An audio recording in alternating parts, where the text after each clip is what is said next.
सबसे पहले सारी सरदारी जो यहाँ पर बैठी है उसको मेरा नमन है, सारी माताओं को नमन है। मैं एक पत्रकार हूँ, मैं आंदोलनकारी तो नहीं हूँ, लेकिन एक पत्रकार हूँ। और पत्रकार जिस घर से आता हूँ उस घर में सारे ही आंदोलनकारी हैं, क्योंकि मैं एक किसान घर से आता हूँ। मेरा भाई, मेरे चाचा के लड़के, मेरे ताऊ सब आंदोलन में बैठे हुए हैं। कोई टिकरी बैठा है, कोई सिंगू बैठा है। और आप सब की नस्ल से ही मैं पत्रकार बना हूँ। आप सब की एक हिसाब से लगा लीजिए कि आप लोगों ने खेतों में काम किया और अपने बच्चों को पढ़ने भेजा, और आज हम पत्रकारिता कर रहे हैं। बतौर पत्रकार मैंने इस आंदोलन में क्या क्या देखा है और इस आंदोलन की क्या क्या प्राप्ति है वो मैं बताना चाहूंगा आपको। देखो जी, जो दो तरीके की मीडिया है, एक है गोदी मीडिया या दरबारी मीडिया, जो सरकार की भाषा बोलती है और सरकार जो कुछ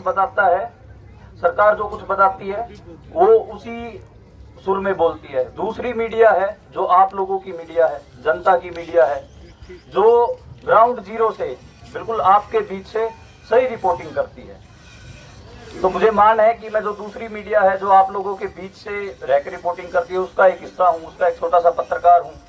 और मेरी गिरफ्तारी 30 जनवरी को हुई। मेरी गिरफ्तारी का कारण भी यही रहा कि मैं किसान आंदोलन की रिपोर्टिंग कर रहा था। मैं थोड़ी सी घटना बता देता हूँ कि मेरी गिरफ्तारी क्यों हुई थी। 26 जनवरी को जो कुछ हुआ उसके बारे में हमने बिल्कुल जो सही तस्वीर थी वो आप लोगों तक दिखाई। जब गोदी मीडिया ये कह रही थी कि देखो जी इन्होंने तो झंडा फहरा दिया, तिरंगे का अपमान कर दिया, तो हमने वो वीडियो दिखाया जिसमें तिरंगे का कोई अपमान नहीं हुआ था। जो बड़े वाला तिरंगा था लाल किले पर वो ऐसे ही लहर रहा था। वो वीडियो हमने दिखाए।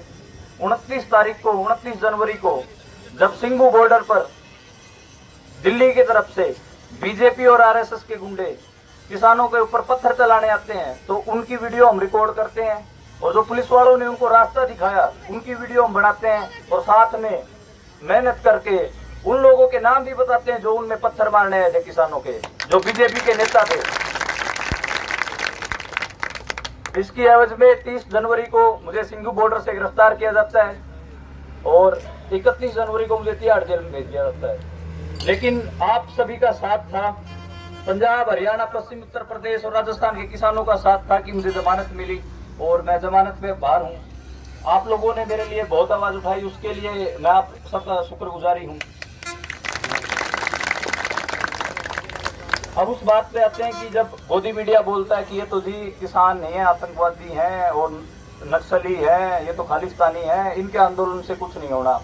लेकिन मुझे लगता है कि इस आंदोलन की बहुत बड़ी प्राप्ति है। अभी तो जीत बाकी है, लेकिन अभी तक इस आंदोलन में हम बैठे हैं, 110 दिन के आसपास दिन हो गए हमें बैठे हुए। तो प्राप्ति क्या क्या है उसके ऊपर बात कर लेनी चाहिए ताकि हमारा हौसला भी बना रहे। पहली प्राप्ति है राजनीतिक प्राप्ति। राजनीतिक प्राप्ति क्या है? राजनीतिक प्राप्ति ये है कि आज सूबे का मुख्यमंत्री रैली नहीं कर सकता है किसानों की परमिशन के बिना। ये राजनीतिक प्राप्ति है। अगर वो हमारे खिलाफ कानून बनाएंगे, किसानों के खिलाफ कानून बनाएंगे, तो किसान भी उनको उनकी औकात दिखा सकते हैं। और दिखाई भी, करनाल के कैमला गांव में किसानों ने उनको भगाया भी। उन्हीं का इलाका है, वो अपने इलाके में ही रैली नहीं कर सकते। आपके इलाके के ही एक डिप्टी सीएम है दुष्यंत चौटाला, उनका हेलीकॉप्टर नहीं उतरने दिया। आज वो बातें तो बड़ी बड़ी करते हैं, लेकिन आज वो किसी गाँव में जाके दिखा दें, मान जाएंगे, किसान नहीं घुसने देंगे। तो राजनीतिक प्राप्ति है। 1990 से पहले किसान एक बहुत बड़ा पॉलिटिकल क्लास होता था, यानी कि एक राजनीतिक वर्ग होता था। जिधर किसान जाता था उधर ही सत्ता जाती थी। लेकिन जैसे चरण सिंह और देवीलाल इन सब का दौर खत्म हुआ, एक दूसरी राजनीति शुरू हुई। वो थी धर्म और जात के ऊपर लड़ाने की राजनीति, जिसकी वजह से जो किसानों की जो राजनीति थी वो कमजोर हुई। हमें ये मानना पड़ेगा, ये जो धार्मिक दंगे करवाने वाले लोग थे, उनकी वजह से हमारे किसानों की राजनीति कमजोर हुई। आज 30 साल बाद, 1990 और आज 2021 में हम खड़े हैं, पूरे 30 साल बाद दोबारा लग रहा है कि किसान उसी राजनीतिक वर्ग के तौर पर उभर रहा है। और जो लड़ाते थे धर्म के दंगों पे, ये देख लो, यहाँ पे सिख भी बैठे हैं, साथ में हिंदू भी बैठे हैं, मुस्लिम भी बैठे हैं। सिंगू बॉर्डर पर आप चले जाओ, मलेरकोटला के जो मुस्लिम है उनका भी लंगर चल रहा है। और पश्चिम उत्तर प्रदेश में मैं गया, बिजनौर में था, तो वहां पर स्टेज से नारा लगा अल्लाहू अकबर, उसके जवाब में आया हर हर महादेव। स्टेज से फिर बोला गया हर हर महादेव, जवाब में आया अल्लाह अकबर, जो बोले सो निहाल, सत श्री अकाल। मतलब तीनों जो धर्म है, जो भाईचारा कायम हुआ है, पहली प्राप्ति ये है बिल्कुल राजनीतिक प्राप्ति। दूसरी सामाजिक प्राप्ति जो भाईचारा कायम हुआ, तीनों धर्म सारी जातियां आज इकट्ठा बैठी हैं, किसान मजदूर कंधे से कंधे लगाए बैठे हैं धरनों पे। मतलब मैं तो कई बार बोलता हूँ कि तो सूर में है, सूर में बॉर्डरों पे डटे हुए हैं और ऐसे ही डटे रहेंगे जब तक ये अपना हक नहीं ले लेते। जो तीसरी प्राप्ति है, तीसरी प्राप्ति ये है, आप आज से कुछ महीने पहले देखोगे तो मीडिया में न्यूज में क्या चलता था, कभी सुशांत सिंह की मौत दिखा दी, कभी कंगना रनौत के बारे में दिखा दिया, कभी कुछ दिखा दिया, लेकिन किसान की बात किसी भी मीडिया में नहीं दिखाई जाती थी। आज 110 दिन हो गए हैं, उनकी मजबूरी है टीवी वालों की कि आपको दिखाना पड़ रहा है।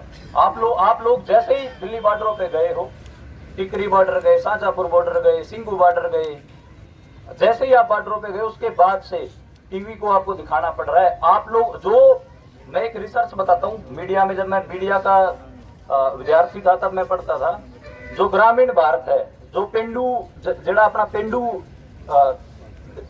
खेतर है, यदि रिपोर्टिंग जमा भी नहीं होंगी सीगी, 1% ही इनू स्पेस मिलता सीगा। जिन्ने भी आप अखबार पढ़ते सीगे, जिन्ने भी टीवी चैनल देखते सीगे, उत्थे सिर्फ 1% ही आपां नूं कवरेज मिलती सीगी।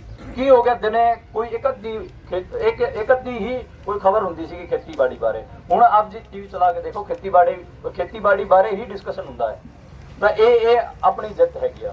ਜੋ ਖੇਤੀਬਾੜੀ ਤੋਂ ਜਿਹੜਾ ਧਿਆਨ ਹਟ ਗਿਆ ਸੀਗਾ ਮੀਡੀਆ ਦਾ, ਸਮਾਜ ਦਾ, ਉਹ ਦੁਬਾਰੇ ਆ ਗਿਆ। ਦੁਬਾਰੇ ਲੋਕ ਚਰਚਾ ਕਰ ਰਹੇ ਨੇ ਕਿ ਬਈ ਖੇਤੀਬਾੜੀ ਦੇ ਵਿੱਚ ਕੀ ਦਿੱਕਤਾਂ ਨੇ, ਕੀ ਕ੍ਰਾਈਸਿਸ ਨੇ, ਕਿਵੇਂ ਦੂਰ ਹੋ ਸਕਦੇ ਨੇ। ਉਹ ਉਹਨਾਂ ਬਾਰੇ ਦੁਬਾਰੇ ਗੱਲ ਹੋ ਰਹੀ ਹੈ, ਉਹ ਚੰਗੀ ਗੱਲ ਹੈ। ਨਹੀਂ ਤਾਂ ਫਿਰ ਜੇ ਮੈਂ ਬਤੌਰ ਪੱਤਰਕਾਰ ਦੱਸਾਂ ਤਾਂ ਖੇਤੀਬਾੜੀ ਰਿਪੋਰਟਿੰਗ ਦਾ ਮਤਲਬ ਹੋ ਗਿਆ ਸੀਗਾ ਕਿ ਖੇਤੀਬਾੜੀ ਮੰਤਰਾਲੇ ਜਿਹੜਾ ਖੇਤੀਬਾੜੀ ਮੰਤਰੀ ਹੈ ਉਹਦੇ ਚੱਕਰ ਕੱਟੋ ਤੇ ਉਹਦੇ ਤੇ ਹੀ ਖਬਰ ਲਿਖ ਕੇ ਫੇਕ ਦੋ। ਕੋਈ ਵੀ ਪਿੰਡਾਂ ਨਹੀਂ ਫਿਰਦਾ ਹੁੰਦਾ ਸੀਗਾ। ਹੁਣ ਪੱਤਰਕਾਰ ਪਿੰਡਾਂ 'ਚ ਫਿਰ ਰਹੇ ਨੇ, ਪੱਤਰਕਾਰ ਤੁਹਾਡੀ ਕਵਰੇਜ ਕਰ ਰਹੇ ਨੇ, ਤੁਹਾਡੇ ਧਰਨਿਆਂ ਤੇ ਆ ਰਹੇ ਨੇ, ਰਿਕਾਰਡ ਕਰ ਰਹੇ ਨੇ, ਅਖਬਾਰਾਂ ਛਾਪ ਰਹੇ ਨੇ। ਜਿਹੜਾ ਪੰਜਾਬੀ ਟ੍ਰਿਬਿਊਨ ਅਖਬਾਰ ਹੈਗਾ ਉਹਨੂੰ ਦੇਖੋਗੇ ਤਾਂ ਐ ਲੱਗੇਗਾ ਕਿ ਇਹ ਪੰਜਾਬੀ ਟ੍ਰਿਬਿਊਨ ਨਹੀਂ ਬਚਿਆ ਬਲਕਿ ਖੇਤੀਬਾੜੀ ਟ੍ਰਿਬਿਊਨ ਬਣ ਗਿਆ। ਸਾਰਾ ਹੀ ਖੇਤੀਬਾੜੀ ਤੇ ਹੁੰਦਾ ਹੈ।